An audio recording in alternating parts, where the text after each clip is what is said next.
L'invité du jour. Saturnin Djossou. Honorable Rosine Soglo, bonjour. Bonjour, monsieur. Oui. Après le 28 avril, on ne vous a plus entendu parler. Une option pour la paix ou maman est-elle fatiguée de parler?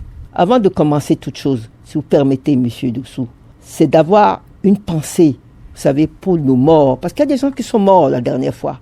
On n'en parle pas, on a fait un trait dessus comme s'ils n'existaient pas. Ces familles qui sont dans le chagrin, dans la tristesse, qui ont perdu des êtres chers, que simplement je suis pleine de tristesse, de compassion. Parce que je suis maman, je suis grand-mère, je suis mémé, peut-être bientôt arrière-grand-mère. Mais cela étant, il faut que toutes ces familles, on ne sait même pas où sont les corps, qui ne peut même pas si c'est vrai, parce que je ne sais pas. Dans ce pays, il faut faire le pas de la rumeur et de ce qui est vrai aussi. Et je suis un peu à l'écart du fait de ma cécité aussi. Je ne peux pas dire j'ai vu. Vous voyez, alors, comme je suis juriste de profession, avocate de métier, c'est de dire, moi, j'ai vu, j'ai des documents. Et je ne peux pas le dire. Est-ce que c'est vrai ou est-ce que c'est faux ou est-ce que c'est des rumeurs? Qu'est-ce qu'on me dit? Cela étant même, j'ai appris qu'il y avait des morts. Le jour dont vous parlez, j'ai même pas pu prendre la parole. Vous avez oublié que j'ai été gazé. Vous l'avez oublié, mon fils. À peine j'ai dit que, j'ai été gazé et je ne sais pas, c'est l'instinct qui a fait que j'ai failli recevoir une balle en caoutchouc. Ça m'a frôlé la tête. Je ne sais pas pourquoi. Je l'ai évité de justesse.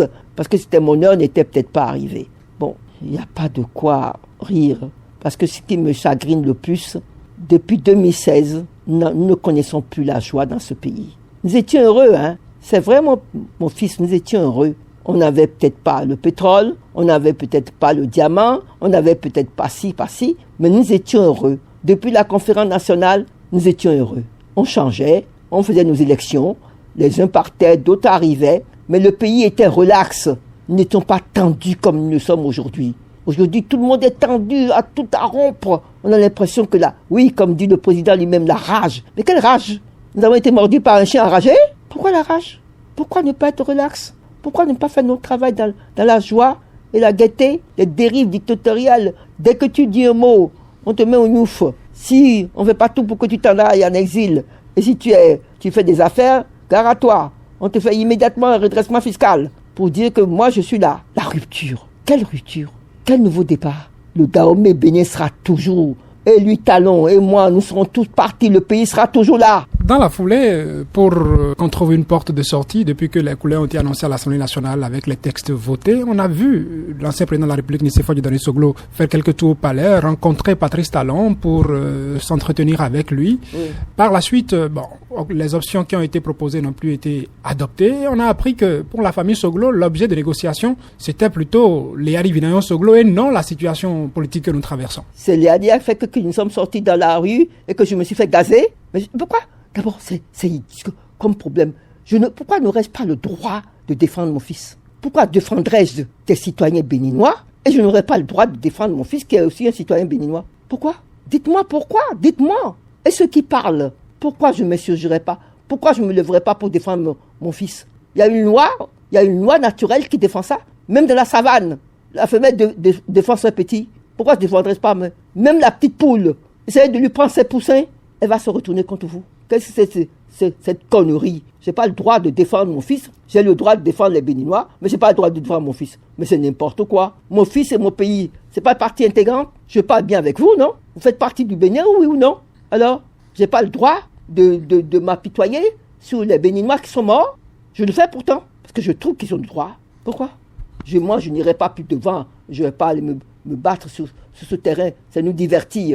J'ai autre chose à faire que des tas aussi stupides. Si ces grands patrons de la politique croient m'amener les politicards, comme dit m'amener sur ce terrain-là, ils se trompent. L'ancien président de la République, Boni Yayi, oui, sans qu'on nous le dise officiellement, est en résidence surveillée, du moins. Les alentours de sa maison sont militarisés depuis plus de 30 jours déjà. Mm-hmm.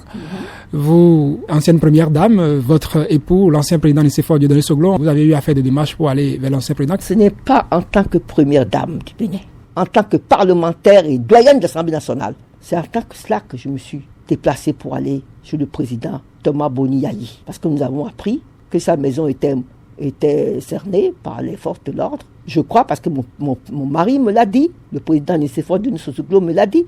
Je le crois. Et comment? mais je ne l'ai pas vu. Il ne faut pas oublier que Mme Rosine Vieira et pour Soglo est aveugle. Je ne m'en plains pas. Et je ne vais pas encore dire les circonstances. L'état de siège chez l'ancien président de la République, Boni Yayi, continue malgré toutes vos démarches. Oui. Qu'est-ce que j'ai à dire? Vous oubliez que là-bas, j'ai été gazé. Vous avez oublié ça? Si Talon a des comptes à rendre, moi je dis une chose. Talon ou Yayi Boni ne peut pas prendre le pays en otage. Qu'ils ont des affaires, un tutti personnel comme on dit. Eh bien, que le peuple béninois les mette sur un ring, tous les deux, et que le meilleur gagne, qu'ils se combattent, qu'ils se tapent dedans jusqu'à ce que le meilleur gagne. Mais qu'ils nous fichent la paix. Nous, on demande qu'à vivre en paix. Et que Talon, comme disent les Américains, quand tu montes au 13e étage, car Washington, c'est le plus haut, tu n'as pas dépassé le statut de Jefferson.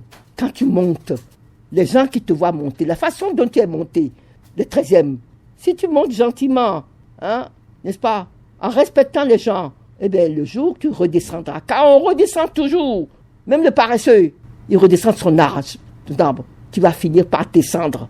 Eh bien, gare la façon dont tu vas descendre. Actuellement, le pays, dans une certaine localité, il y a affrontement entre population et forces de l'ordre. Ça a duré presque une semaine à Tchaourou et à Savé.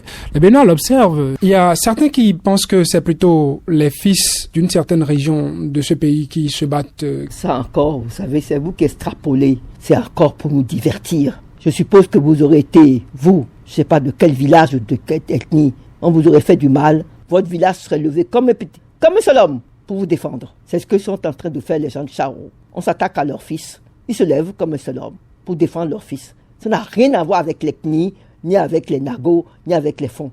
On oublie qu'il y a pas Chabek, il y a des nagos, de l'autre côté, de l'Est là, du côté du Nigeria. Il n'y a pas des Yoruba. Il y en a plein. Ketou, Pobé et tout le reste. Ce n'est pas des Yoruba qui sont là. Pourquoi vous ramenez toujours les choses, au lieu de voir les choses correctement pour que nous en sortions, de dire non, on veut personnaliser les choses, c'est un tutti personnel. Mais non, c'est un problème essentiellement politique. Eh bien, prenons les taureaux par les cornes et réglons ce problème essentiellement politique. Si on veut que nous en sortions, comme disait, je ne me rappelle plus lequel, 4 sur table, je ne me rappelle plus qui c'était qui disait ça, 4 sur table, et que nous jouons franchement 4 sur table, et que nous en sortions comme des adultes, et ne pas nous noyer dans un verre d'eau. C'est ce que nous sommes en train de faire. C'est triste, c'est dommage que nous avons, au lieu de nous mettre au boulot, de développer notre pays dans la gaieté, dans la joie, de donner du travail à nos enfants, voilà où nous en sommes. La rage. Honorable Rosine Vieira Soglo, maman, j'allais vous dire merci. Mais c'est moi qui vous remercie d'avoir eu le courage, parce qu'il faut avoir du courage. Il faut en avoir dans le ventre pour faire ce que vous êtes en train de faire. Gare à vous, pourvu qu'on ne vous matraque pas et qu'on vous fasse un redressement de je ne sais pas combien. Encore ça, ce n'est rien. L'essentiel, c'est qu'on ne touche pas, on ne vous malmène pas physiquement. C'est tout. Eh bien, merci beaucoup. J'admire votre courage et merci, mon enfant. C'était l'invité du jour.